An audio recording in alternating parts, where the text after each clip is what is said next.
Shalom buat saudara semua, mari kita kembali memberikan sedikit waktu kita untuk kita juga sejenak kembali merenungkan firman Tuhan. Dan biarlah kiranya renungan singkat yang akan disampaikan pada hari ini sungguh boleh menjadi berkat buat setiap kita. Saudara yang dikasihi oleh Tuhan, ada seorang bapak tua yang mengemis dengan biolanya yang usianya juga sudah tua. Jadi setiap hari sementara ia memainkan biolanya, ia meletakkan satu kaleng kosong yang dipergunakan untuk siapa saja yang mau memberinya sedikit uang.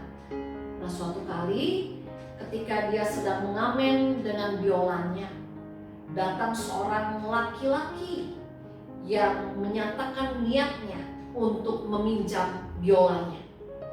Awalnya si pengemis tua ini menolak mentah-mentah karena ia takut terjadi sesuatu terhadap biolanya.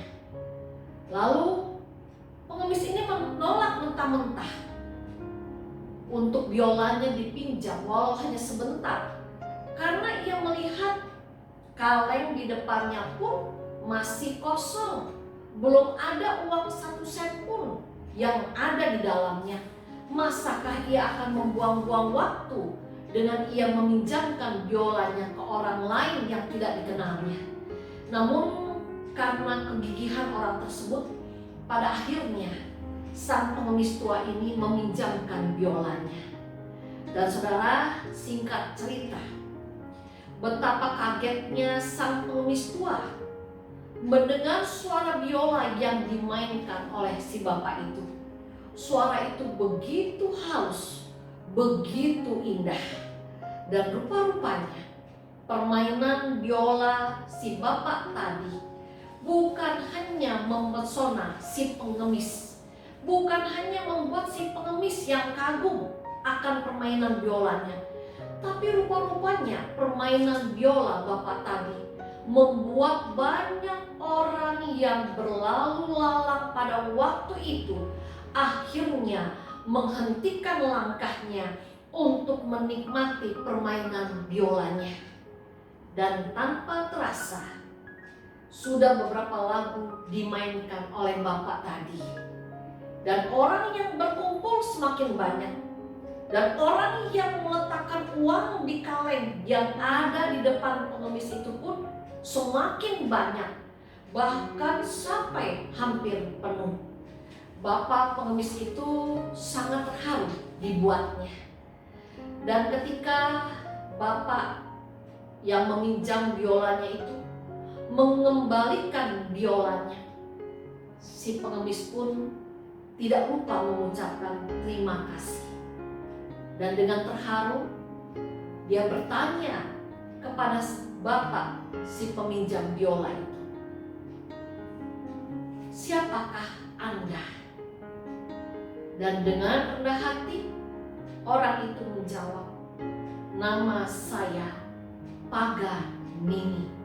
Betapa kagetnya pengemis itu, karena dia tahu benar bahwa Paganini, orang yang meminjam biolanya tersebut, yang membuat dia mendapatkan banyak uang pada hari ini, adalah sang maestro biola yang sangat terkenal di seantero negerinya.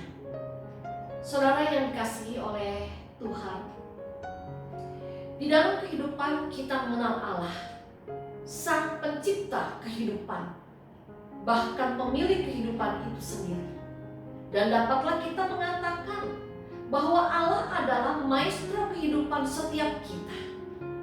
Dan kita belajar dari kisah pengemis berbiola tadi, kita diingatkan kembali bahwa ketika kita mau membiarkan kehidupan kita dibimbing, diarahkan oleh sang pemilik kehidupan kita, maka kita akan mengalami terus bahwa Allah begitu mengasihi kita, bahwa Allah akan memberkati kita dalam segala aspek kehidupan kita, sehingga akan ada sukacita dalam kehidupan kita sebagai anak-anaknya.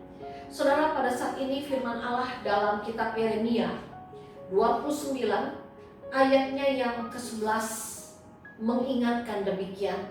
Sebab aku ini mengetahui rancangan apa yang ada padaku mengenai kamu. Rancangan, demikian firman Tuhan, yaitu rancangan damai sejahtera dan bukan rancangan kecelakaan, untuk memberikan kepadamu hari depan yang penuh harapan. Saudara, melalui kebenaran firman Allah pada saat ini yang merupakan surat Nabi Yeremia pada waktu itu bagi bangsa Yehuda yang ditawan di Babel selama 70 tahun, melalui suratnya tersebut Yeremia mengingatkan kepada bangsa Yehuda betapa pentingnya mereka mau berbalik kepada Allah dan membiarkan Allah memimpin kehidupan mereka, agar mereka dapat mengalami kelepasan dari tawanan dan agar mereka mendapatkan kebebasan dan sukacita dalam kehidupan mereka sebagai umat pilihan Allah. Yeremia 29 ayat yang ke-11 pun mengingatkan kepada saya dan saudara pada hari ini bahwa rancangan Allah, Sang Maestro kehidupan kita, adalah rancangan yang terindah, yang paling sempurna bagi setiap kita sebagai anak-anaknya. Saudara, kalau kita ingin mengalami indahnya rencananya buat kita, mari kita serahkan kehidupan kita seutuhnya pada pimpinan tangannya. Mari kita serahkan kehidupan kita seutuhnya untuk kita melakukan apa yang menjadi rencananya bagi kehidupan kita sebagai anak-anaknya. Marilah kita mempersilahkan Allah, Sang Maestro kehidupan, berkarya di dalam kehidupan kita. Dan yakin dan percaya saudaraku bahwa pada waktunya kita akan mengalami betapa indah rencananya buat kehidupan kita masing-masing.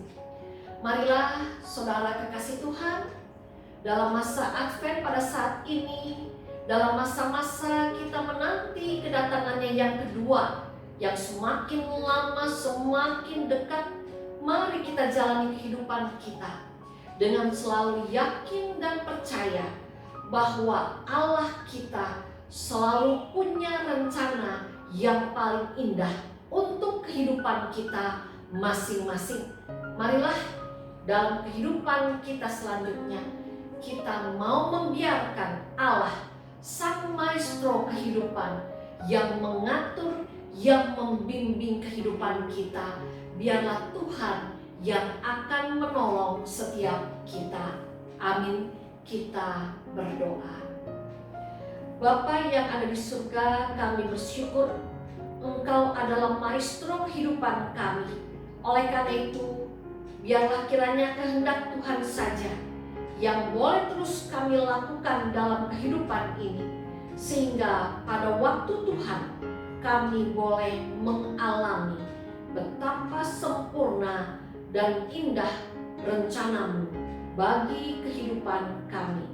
Di dalam nama Tuhan Yesus, Sang Pemberi dan Pemilik dan Pemelihara kehidupan ini, kami berdoa. Amin.